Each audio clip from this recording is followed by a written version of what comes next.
나선희 원장님을 소개해드리겠습니다. 네, 저는 어떻게 알고 튀어나왔을까요? 정답 아시는 분? 네, 짜고 사인이 들어갔을 것이다. 예, 여러분의 그 움직임을 밖에서 CCTV를 통해서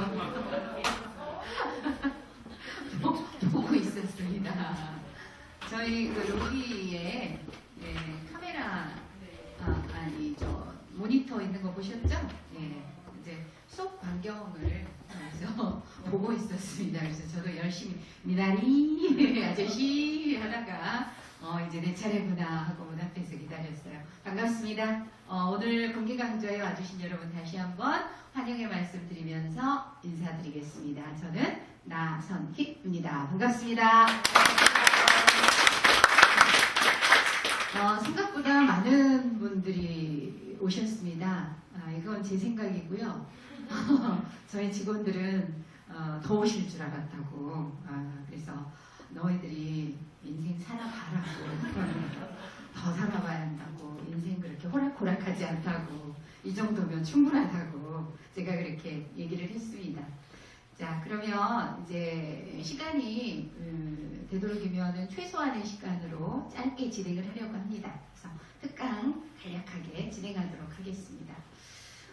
제가 저희 나선희 스피치 커뮤니케이션즈 센터가 오픈한 지 10년이 됐어요. 만 10년, 그래서 11년째 접어들고 있습니다.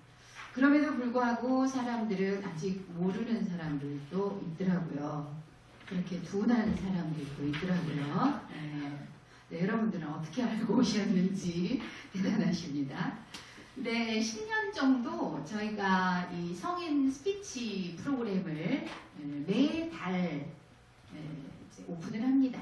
그래서 10년을 진행했단 말이에요.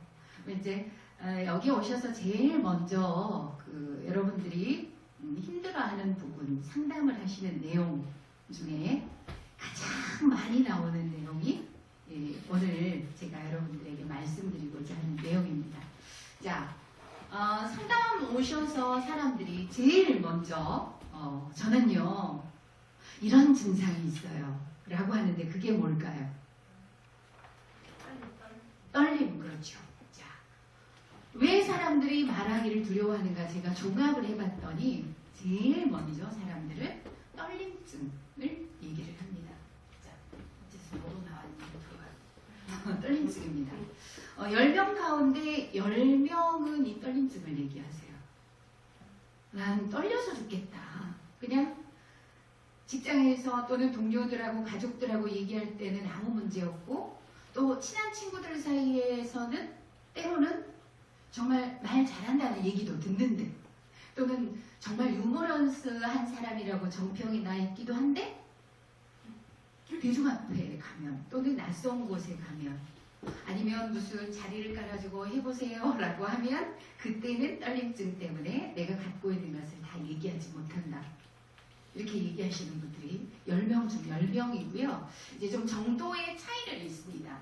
저는 좀 떨려요. 이렇게 얘기하시는 분들이 이제 대부분이고 심한 경우는 저는요 병이에요 라고 얘기하는 경우가 있어요. 진짜 이거는 심각한 중증이에요.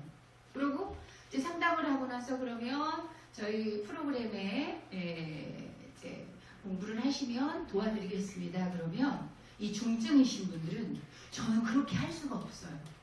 저는 원장님한테 개인 지도를 몇 차례 받은 후 그 다음에 사람들 앞에서 발표를 할 수 있을 것 같아요. 그러면 이제 저는 개인 지도는 이제 비용이 비싸잖아요. 그럼 저는 어떻게 말씀드릴까요? 아싸 할까요?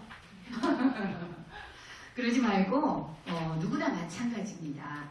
어차피 떨림증은 사람들 앞에서 발표를 하면서 극복해야 되는 거기 때문에 도와드릴 테니까 같이 합류를 합시다. 아니라니까요. 저는 중증이라고요. 이렇게 우기다가 그래도 제가 설득을 하면 대부분 우리 프로그램에 합류하셔서 이제 떨림증을 극복해 나가시는데 진짜 우겨서 개인 지도를 3차례를 받고 성인반에 합류하신 분이 한 분 계셨어요. 10년 동안 개인 지도는 시간당 30만 원입니다. 참고로. 그럼 여러분 성인반 이제 뭐 이렇게 상담하시겠지만 엄청난 차이죠. 근데도 그거를 감내할 만큼 자기 자신의 떨림증에 대해서 심각하게 생각하고 있었어요. 어떤 분이시냐면 이분은 당시에 20대 중반에 아주 아리따운 아가씨였어요. 근데 교육대학교 재학 중에 교대생들은 발표 수업을 많이 하잖아요. 나가면 뭐 발표하고 하는데 너무나 발표가 이게 힘든 거예요. 그래서 하루 생활이 이게 뭐 사는 게 아니었죠. 그래서 휴학을 했대요. 그러니까 내가 발표가 무서워서 휴학을 했다는 그런 자괴감이 괴로웠겠죠. 그래도 휴학을 하고 뭐 아르바이트도 하고 사회생활을 조금 하다 보면 조금씩 나아지겠다 싶어서 이분이 그냥 휴학을 했어요. 그러고서는 아르바이트를 했는데 어디서 아르바이트를 했냐면 당시에 전남대학교 병원의 편의점에서 근무를 했답니다. 근데 편의점에서 근무 중에 이제 병원장님께서 순시를 하셨어요. 돌아다니면서.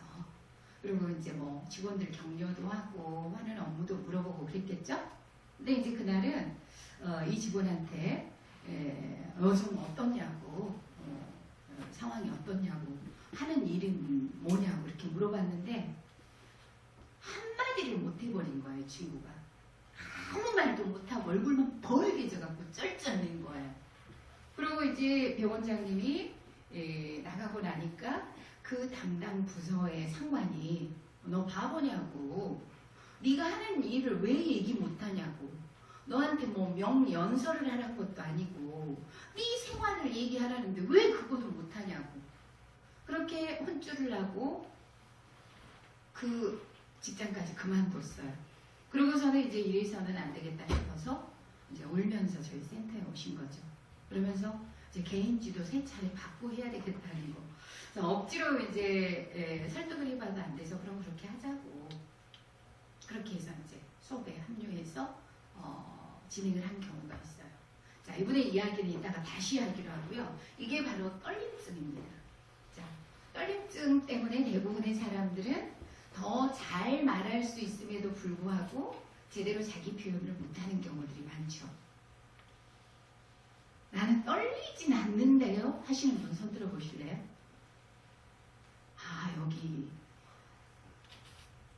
제 수업 진행에 굉장한 차질을 지금 각본에 없는 거를 지금 걱정하셨어요. 네, 제가 대중 앞에서 얘기할 때 떨리지 않다라는 분 손 들어보세요. 그러면 대부분 이제 손 드는 사람이 없어요. 그러면 이제 제가 그렇죠. 그런 또라이는 한 분도 안 계시죠? 나 이렇게 하려고 그랬거든요. 지금. 네. 내 앞에서 손을 드셨어요. 그러면 이제 학교 다닐 때 이렇게 뭐 반장을 한다든지 리더 역할을 많이 하셨나 봐요. 사람들 앞에 나서는 거. 그쵸? 웅변을. 네. 자, 웅변 여기서 하시는 분들 또 있으실 텐데. 나 웅변을 했거든, 나도. 손 들어보세요. 웅변 하신 분. 예? 손을 여기까지 들고 이제 안 계시는 분들이 계신데요. 그러니까 대중 앞에서 이미 사람들 앞에서 얘기를 하는 경험들을 많이 갖고 계시네요. 그래서 그러면 웅변대회에서 뭐 하셨어요? 뭐 공산당이 싫어요 이런 거 잘 했었거든요. 네. 그때도 공산당이 싫어요 하셨어요? 네, 이승복 이승복 저는 공산당이 싫어요 막 이런 거? 네, 그랬어요. 그러다가 이제 중학교 가니까 자유수호 공교육으로 바뀌어가지고 네. 그러니까 앞에서 사실은 앞에 대중 앞에 설 수 있는 기회들이 사실 많았었기 때문에 네네네. 사실 저도 이제 준비가 제가 뭔가를 말할 준비가 안 되면 네.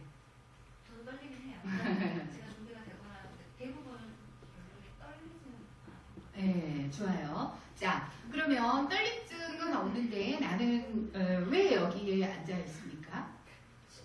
여기 저도 지금 오늘 제가 그 메시지를 다시 한번 여기 와서 확인을 했는데 네네. 실은 이제 저는 이게 이런 뭐 스피치라든가 그런 것보다는 이제 전문 강사가 되고 네네네. 원장님 한 번 뵌 적도 없고 네. 실은 아까도 말씀하셨지만 10년 동안 이게 있었는데 저는 사실 올 2월 달에 이거 검색해서 알아봤거든요. 네네. 강사가 되고 싶어서 물론 직장을 다니고는 있지만 제가 하고 싶은 게 강사이기 때문에 이제라도 한번 시도를 해볼까 싶어서 검색을 했더니 아, 정말 문제가 하나도 없고 있어서. 지금 원장님 강의하는 네. 데에서 제가 직장이 바로 근처인데도 몰랐더라고요. 네. 그래서 사실 오늘 한번 들어보려고. 네, 잘하셨어요. 그러면 떨림증은 아니고 지금 다른 분들이 생각할 때 굉장히 얄미운 스타일입니다. 떨리진 않는데 나는 떨리진 않는데 하여튼 좀 더 잘해보고서 난 강사로 활동을 하고 싶어서 그러니까 우리는 지금 다 이제 지금 동시에 얄미워요. 지금. 자, 그리고 이제 떨림증은 대부분의 사람들이 하소연을 하는 부분입니다. 자, 그럼 그 다음 또 뭐가 있을까요? 자, 목소리 때문에 오십니다. 목소리. 저는 열심히 말을 하는데 사람들이 제가 얘기하면 못 알아듣겠다고 해요. 라고 하는 분들 계시고요. 또 더러는 저는 사투리 좀 고쳐보고 싶어요. 한마디도 안 하셨지만 나는 나 지금 온몸으로 말씀을 하셨어요. 온몸으로. 예. 그리고 더러는 저는 작은 목소리, 큰 목소리로 변화시켜보고 싶어요. 라는 사람도 있고 어떤 분들은 저는 너무 애기 소리를 내서 걱정이에요. 라는 분도 계십니다. 남성분들 중에서 제가 정말 심각한 사례를 본 적이 있는데요. 상담을 왔을 때 저분은 뭐가 문제일까 싶을 정도로 외모는 굉장히 준수했어요. 키도 크고 인상도 좋으시고 굉장히 활기차고 근데 이제 본인이 자기는 원장님하고 꼭 상담을 해야 된다고 사흘을 우기시는 바람에 저랑 이제 미팅 날짜를 잡고 저랑 상담에 들어갔는데 저쪽에서 걸어오시는데 저분 뭐가 문제일까 싶더라고요. 그리고 이제 마주 앉았어요. 뭐가 문제세요? 저는요 목소리를 좀 고쳐야 될 것 같아요. 고쳐야 되겠더라고요. 그분은 진짜 보여지는 거하고는 전혀 예기치 않은 목소리가 툭 튀어나오는데 본인의 문제점이 뭔지를 잘 모르시더라고요. 제가 보니까 딱 들으니까 톤인데 톤이 일용엄니 톤이에요. 네. 남자들은 중저음 정도의 톤인데 이만큼 올라가 있어요. 그리고 목소리가 지금 저랑 1대1로 이렇게 대화를 하는데 원장님 저는 제 목소리가 고민입니다. 이러면 될 일은 저는 목소리가 고민이어서 여기 꼭 원장님하고 꼭 상담을 해야 돼요. 그래서 제가 혹시 어렸을 때 댁에서 방앗간을 하셨나요? 어떻게 하셨어요? 진짜 제가 깜짝 놀랐어요. 제가 예전에는 방앗간 한 집은 좀 부자였거든요. 근데 가내수공업이에요. 옛날에는 집안에서 식구들끼리 다 해. 시끄럽잖아요. 기계 돌아가는 소리가. 그러다 보니 온 가족이 어려서부터 아이 거기 바구리 이리 갖고 와라 막 이제 이러면 내가 거기 갖다 놨다는 게 뭐라고? 갖다 놨다고 뭐 이러다 보니 온 집안 식구들이 목소리가 톤이 높고 커요. 저는 그럼 어쩜 이렇게 잘 알고 있을까요? 농담으로 한번 해봤는데 그게 딱 맞았더라고요. 저희 엄마가 그러세요. 저희 어머니가 어렸을 때 방앗간을 하셨대요. 그래서 항상 톤이 높고 시끄러워. 그리고 어렸을 때 저는 귀가 막히게 무슨 소리를 들었냐면 저희 아버지께서 여자가 방앗간쯤 딸이라 저러고 시끄럽다고 이렇게 면박을 주셨었거든요. 그 들은 기억으로 혹시 어렸을 때 방앗간을 어떻게 하셨어요? 그러고 나서 그분은 접수를 하셨을까요? 그냥 가셨을까요? 당연히 접수하고 가셨죠. 왜? 나선희 아나운서 용하다는 소문까지 내셨어요. 잘 맞춘다고. 네. 자, 이게 바로 이제 목소리에 대한 하소연입니다. 자, 세 번째, 횡설수설. 나는 분명히 이 말을 하려고 시작했는데 하다 보니 내가 지금 무슨 말을 하고 있지? 소위 말해서 우리가 흔히 이야기하다 삼천포로 빠진다는 말이 있습니다. 삼천포 시민들 되게 이 말 싫어해요. 네. 그러니까 내가 하고 싶은 말은 이게 아니었는데 도무지 종잡을 수 없게 횡설수설하는 거죠. 네. 자, 그 다음 저는 열심히 했는데 사람들이 제가 얘기하면 잠이 온대요. 재미가 없어, 재미가. 그냥 물맛이에요, 물맛. 자, 이런 경우.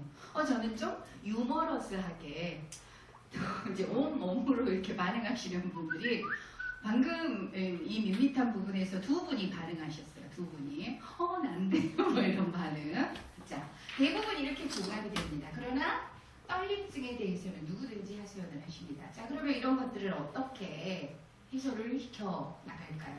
자, 떨림증을 자신감 있는 여러분으로 극복하기 위해서는 어떻게 해야 될까요? 방금 말씀을 하셨지만, 자, 사람들은 왜 그냥 편한 사람들하고 얘기할 때는 아무 문제 없다가 낯선 곳에서 또는 대중 앞에서 얘기를 하면 떨게 될까요? 그 이유는 첫 번째는 내가 말할 내용에 대해서 자신이 없기 때문에, 잘 알고 있지 못하기 때문에. 그리고 두 번째는 내가 말하고 난 후의 결과를 미리서 걱정하기 때문에 라고 했습니다. 제가 한 건 아니고요. 커뮤니케이션 학자 매크로스키라는 사람이 그렇게 얘기를 했어요. 근데 맞는 얘기 같아요. 거기다 제가 몇 가지를 덧붙이자면, 자, 사람들은 왜 떨까요? 첫 번째, 잘 몰라서 떨어요. 여러분, 잘 아는 거 얘기할 때는 별로 안 떨리거든요. 근데 내가 잘 모르는데, 내가 여기에 없는데 있는 척 하려고 하면 떨리거든요. 이게. 그러면 내가 아는 것만 얘기하면 되겠죠. 내가 아는 한도 내에서 얘기를 하거나 또는 내가 발표할 내용에 대해서 충분히 준비를 하면 돼요. 근데 의외로 사람들은 준비를 하지 않습니다. 준비를 하지 않고 제가 봐서는 별로 준비 안 한 건데 자기는 겁나 준비했다고 생각해. 그게 문제예요. 그게. 그리고 준비에 어떤 테두리를 어디에다 둘 것인가요? 자, 대부분의 사람들은 발표를 할 때 자료를 준비합니다. 그거를 준비라고 얘기하는 사람이 있어요.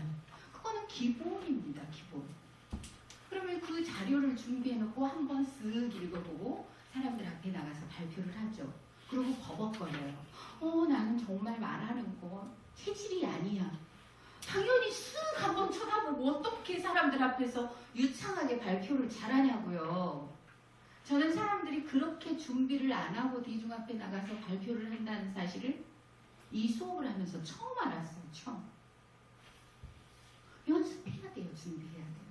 자, 여러분이 보시기에 제가 지금 여러분 처음 뵙잖아요. 그럼 지금 떨려야 맞거든요. 떨고 있나요? 안 떨죠. 저는 또라이여서 안 떨까요? 제가 떨지 않는 이유는 뭘까요? 자신 있으니까, 알고 있으니까. 맨날 하는 얘기가 이 얘기인데 지금 강의를 하면서, 그쵸? 잘 알고 있기 때문에.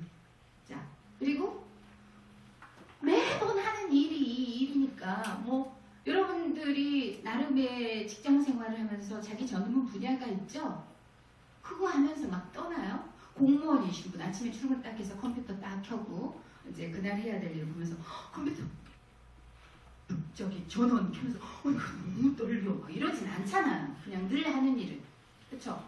근데 저도 이게 늘 하는 일이니까. 근데 제가요 정말 떨어본 적이 있어요. 2번. 하나는 최근이고 하나는 몇 년 전 일이에요. 자, 첫 번째는 제가 한 6, 7년 전에 저희 광주 MBC에서 창사 특집 프로그램 녹화를 한 적이 있어요. 여성시대 진행할 때 프로그램 MC 뭐 가요 열전 막 이런 거 있잖아요. 뭐 이제 MC들이 나와서 창사 특집 프로그램을 노래 자랑을 하는 거예요. 근데 막 상금 걸려 있고 막 1등 해야 되고 그러거든요. 근데 우리 여성시대는 2MC잖아요. 당시에 이승철 아나운서하고 저하고 이제 홀로 진행을 하던 때였는데, 여러분 아시다시피 여성시대는 여자 진행자가 메인이에요. 그래서 이제 노래도 제가 메인으로 불러야 돼요. 그리고 믿지 않으시겠지만 제가 어렸을 때는 가수가 꿈이었거든요. 그래서 이제 노래를 부른다고 하니까 이거는 제가 못다 이룬 꿈을 지금 방송에 나갈 수 있는 절호의 찬스잖아요. 너무 떨리더라고요. 엄청난 연습을 했어요. 그러면서 이제 그 남진 장윤정의 촌스럽 남진 장윤정의 당신이 좋아하는 노래를 이제 담당 PD가 선곡을 해줬어요. 그래서 그걸 연습을 해서 부르는데 진짜 저는 제가 가수가 한때는 되려고 했으니까 노래가 중상은 되거든요. 그래서 진짜 나 잘할 줄 알았거든요. 근데 녹화 딱 들어가니까요. 저는 제가 그렇게 떠는 사람인지 처음 알았어요. 처음 알아요. 이렇게 마이크를 들고 있는데 이 손이 발발발발발 떨리고 입가의 경련이 이게 이제 노래 부르니까 웃으면서 약간 율동도 막 하거든요. 이렇게 자연스럽게 부르려고 하면 할수록 이 이제 입가의 경련이 일어나기 시작하는데 이제 제일 걱정이 제가 떨림증에 대해서 강의를 하잖아요. 제 떨림증 가진 분들에게 제가 강의를 할 때 내 강의를 들었던 그분들만큼은 그 제 노래 자랑을 안 봤으면 좋겠더라고요. 지도 떨구만 뭐 이럴까봐 진짜 그 정도로 떨었어요. 그러면 왜 저는 그때는 떨었을까요? 잘하고 싶어서. 다른 것이 아니라 잘하고 싶고 현재. 지금 우리 둘이 수업하고 있어요. 다른 분들 안 계시나? 다른 분들은? 예. 좀 이렇게 잘하고 싶었죠. 그리고 또 그런 노래 자랑에 제가 나와본 거는 처음이잖아요. 대중 앞에서 마이크를 들고 말은 여러 번 해봤는데 대중 앞에서 노래를 불러본 거는 그때 처음이었어요. 물론 노래방은 자주 갑니다. 예. 근데 여러분도 노래방에서 떨진 않잖아요. 이런 발표할 때 떨지. 그런 거예요. 그래서 떨렸고 두 번째 정말 지금도 떨고 있어요. 지금도 하고 있거든요. 근데 지금도 거기만 가면 제가 떨려요. 제가 천주교 신자인데요. 얼마 안 됐어요. 근데 천주교에 혹시 이제 가셔본 신자가 아니더라도 아실 거예요. 미사를 할 때 사회를 보는 사람이 있어요. 그걸 이제 천주교에서는 해설을 한다라고 하거든요. 근데 그거를 대부분은 몇 년 좀 되신 분들이 해요. 근데 이제 제가 이제 또 이렇게 마이크 잡는 일을 한다고 얼마 안 됐는데 저를 시켰어요. 그러니까 거기만 가면 지금 그리고 막 이거 저 원고 없이 막 몇 시간씩 강의하잖아. 하루에 몇 시간씩도 해요. 근데 그거는 내가 하는 멘트는 진짜 요만큼이에요. 딱 몇 초 말하고 말고 별로 멘트도 없어요. 근데 그렇게 떨려요. 그럼 거기서 저는 왜 떨렸을까요? 잘 몰라요. 그 미사의 진행 상황에 대해서 제가 자신이 없어요. 몇 년 동안 다닌 사람들은 그 진행 과정을 아니까 자신이 있는데 저는 실수할까봐 이거 내가 잘 몰라서 그 엄숙한 그 미사를 망칠까봐 뒤를 걱정하기 때문이죠. 그래서 떨려요. 지금도 떨린다니까요. 그러면 거기에 답이 있어요. 떨림증 극복하기 위해서 자신감을 갖기 위해서는요. 내가 아는 것을 얘기하면 돼요. 그리고 충분히 숙지할 때까지 준비하면 돼요. 그리고 중요한 것은 세 번째. 저도 앞으로 가수가 되기 위해서 계속 무대에 서면 안 떨릴 거예요. 경험을 쌓는 것밖에 없어요. 제가 떨지 않는 이유처럼. 사람들 앞에서 말하는 횟수가 많으면 많을수록 덜 떨리는 거겠죠. 그래서 발표를 와서 하셔야 돼요. 그러니까 우리 프로그램에 오시면 일단 발표를 하거든요. 무조건 발표를 해요. 그러니까 사람들은 또 자기가 돈 와놓고도 이거 발표할 때 떨리니까 또 결석해. 이해할 수가 없어요, 저는. 그러면서 또 돈 내고 와서 떨어. 근데 방법은 그것이 최고라는 거죠. 반복 연습입니다. 그 과정이 이제 떨림증을 극복하는 과정입니다. 자, 그럼 목소리. 어떤 분들은 이렇게 얘기합니다. 목소리는 타고나는 거 아니에요? 목소리를 고칠 수 있어요? 라고 묻습니다. 자, 목소리는 고칠 수 있다, 없다? 없다. 없다. 단호하게 말씀하셨어요. 아주 여러분 표정 보셨어요? 없다. 아주 단호하세요. 자, 누가 있다 그러셨나요? 예, 있다. 예. 있다 대 없다. 없다. 없다. 끝까지 없다. 그러면 반드시 등록을 하셔서 변화를 저에게서 경험하시기 바랍니다. 목소리는요, 바꿀 수 있습니다. 바꿀 수 있어요. 물론 음색을 바꿀 수는 없겠죠. 음색을 바꿀 수는 없지만 목소리는 아까 제가 그 방앗간 아저씨 말씀드렸잖아요. 예, 환경의 지배를 받는 것 같아요. 제가 이렇게 진행을 하다가 저도 깨닫게 된 사실입니다. 저도요, 사실은 제가 24살에 광주 MBC 아나운서 입사했는데 24살, 5살 때 방송한 거 그거 이제 최근에 이제 CD에 이렇게 저장해 갖고 와서 그저께 봤거든요. 아, 진짜 못 들어줘. 볼 수도 없고 들을 수도 없어요. 근데 사실은 그때 그 광주 MBC 아나운서들 중에서 나선희 아나운서 방송 잘한다고 난리 났었거든요. 아시죠? 네, 단호하게. 네, 아시죠? 네. 네. 그보다 훨씬 전. 네.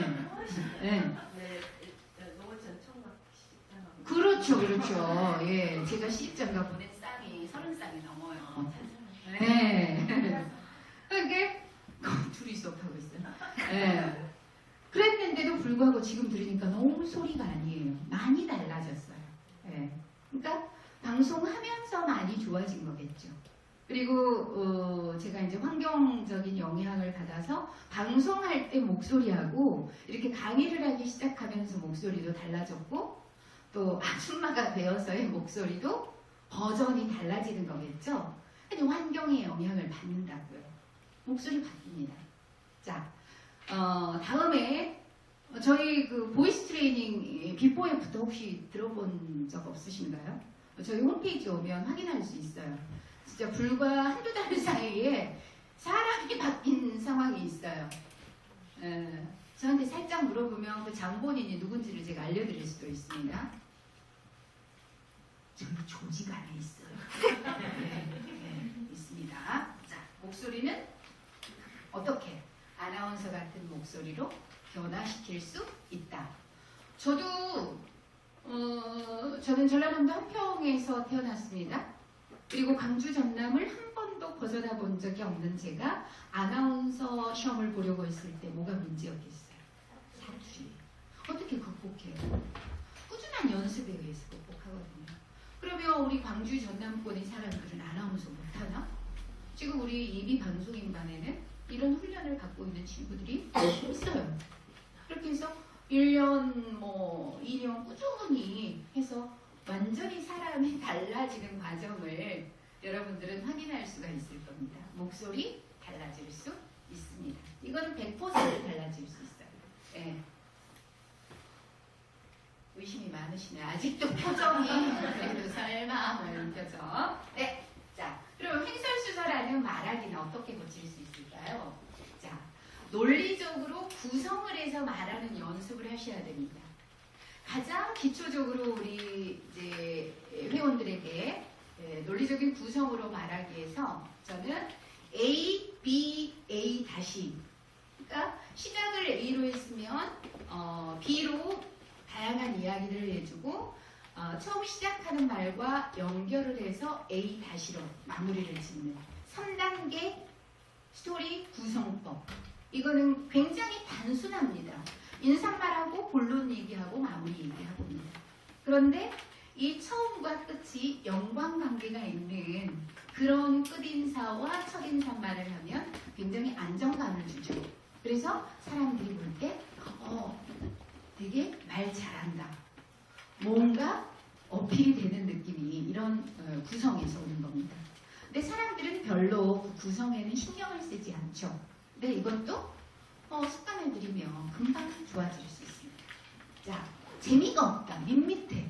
자, 얘기를 할 때는요. 재미하고 감동이 있으면 최고의 스피치가 될 수 있죠. 그리고 그 재미와 감동을 줄 수 있는 내용들은 어디에서 오냐? 이야기거리에서 옵니다. 예화.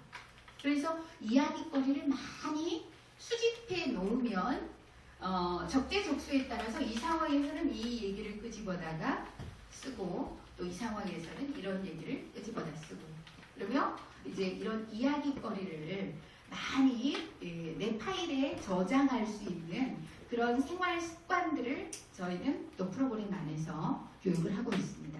이제 저 같은 경우도 사실은 오늘도 지금 이 짧은 특강 시간 안에 굉장히 많은 얘기들이 나왔어요. 그쵸? 어떤 얘기들이 나왔나요? 아까 방앗간 아저씨 얘기 나왔죠? 그리고 교대 중퇴한 학생 얘기 나왔죠? 그리고 뭐 했죠 제가? 네, 노래자랑, 예, 노래자랑 얘기했죠. 이거 여러분들이 생각할 때 그냥 제가 되는 대로 막 한 거 같죠?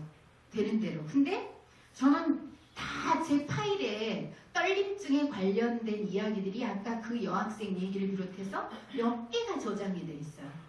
그 상황에 맞춰서 그 떨림증에 관련된 제 스토리 중에서 이거를 오늘은 갖고 와서 쓴 거죠.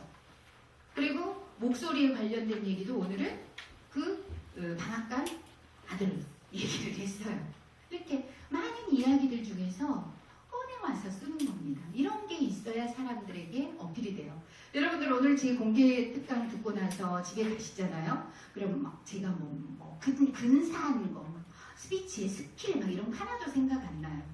방앗간 아저씨 분명히 생각날 거고요.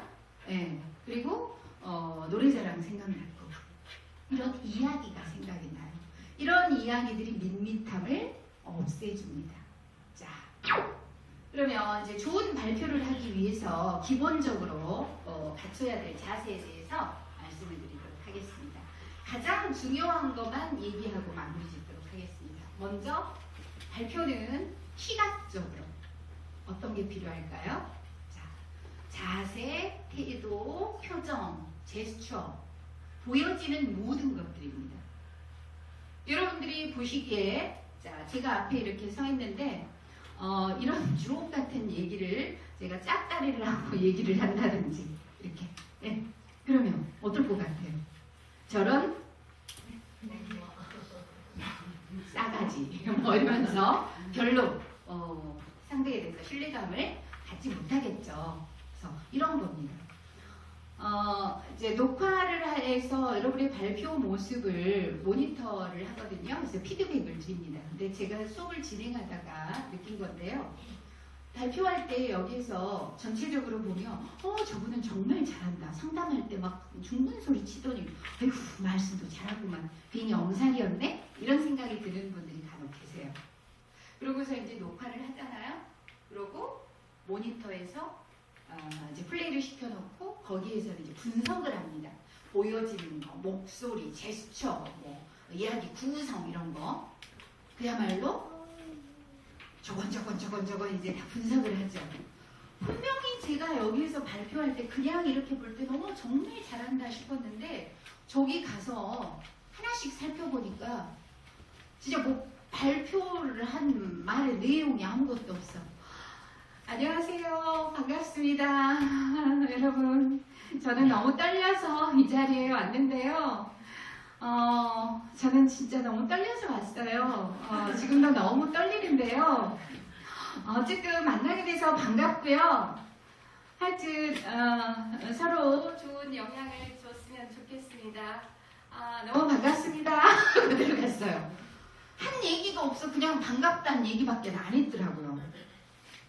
분명히 내가 아까 볼 때는 정말 잘한다는 생각이 들었는데 여기서 분석해보니까 한 게 없네.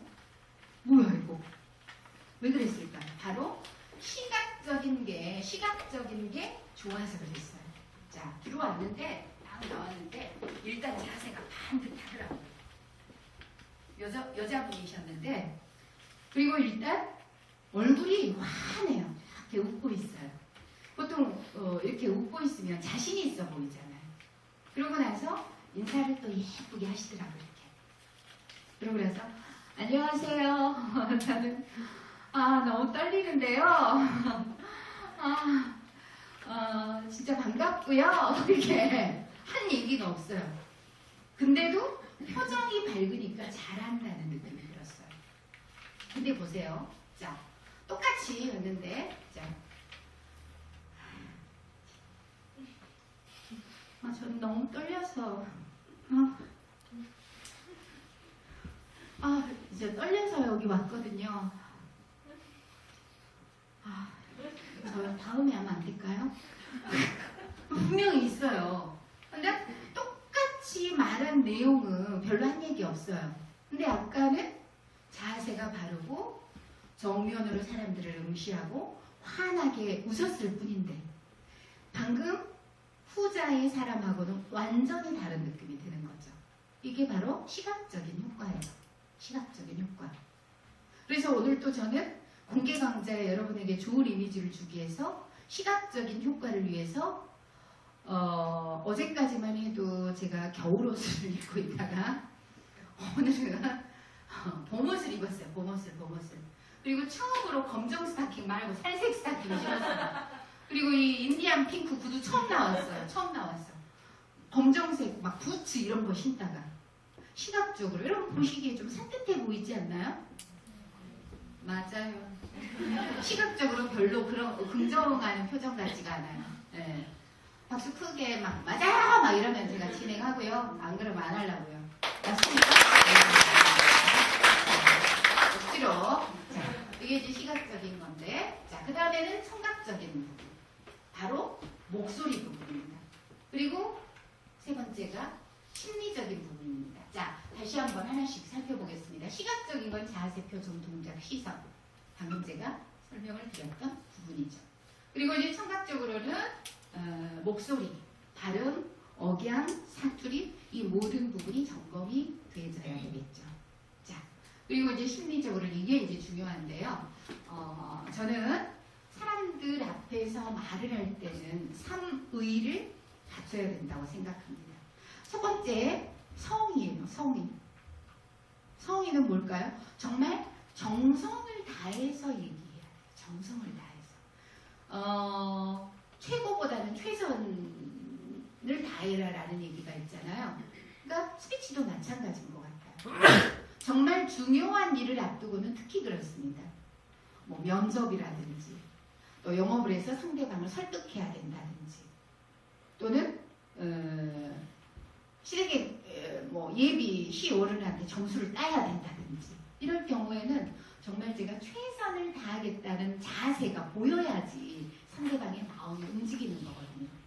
근데 이제 저희가 면접 수업을 많이 하는데요. 면접할 때도 저는 이러이러해서 이 회사에 지원하게 되었습니다. 열심히 해보겠습니다. 대부분 이제 이런 얘기들, 다짐을, 각오를 얘기를 하죠. 근데 그 얘기를요, 이렇게 얘기하는 사람이 있어요. 저를 뽑아만 주신다면 이 회사에서 최선을 다해서 열심히 일하겠습니다.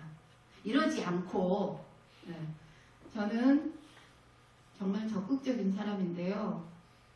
저를 채용만 해주시면 정말 열심히 해서 일을 할 겁니다. 네, 왜 그러냐고 내가 얘기를 해보면 떨려서 그랬다고 얘기를 하더라고요. 그러니까 떨려서 자기의 의지를 못 보여준 거예요. 자, 떨려도 또 자기의 의지를 보여주는 사람은 합격할 수가 있지만 떨린다는 이유로 성의를 다한 느낌이 안 들면 이거는 소개 목적을 달성하기 어렵죠. 자, 그리고 이제 두 번째가 선의예요. 선의. 좋은 의도로 해야 돼요. 좋은 의도로. 뭔가 상대방을 격려를 하는 거. 그래, 너 잘할 수 있을 거야. 잘할 수 있을 거야? 뭐 이건 아니잖아요. 그런 느낌들이죠. 좋은 뜻으로 말을 해야 되고 그리고 진정성에 관련된 부분이 진입니다. 예. 자,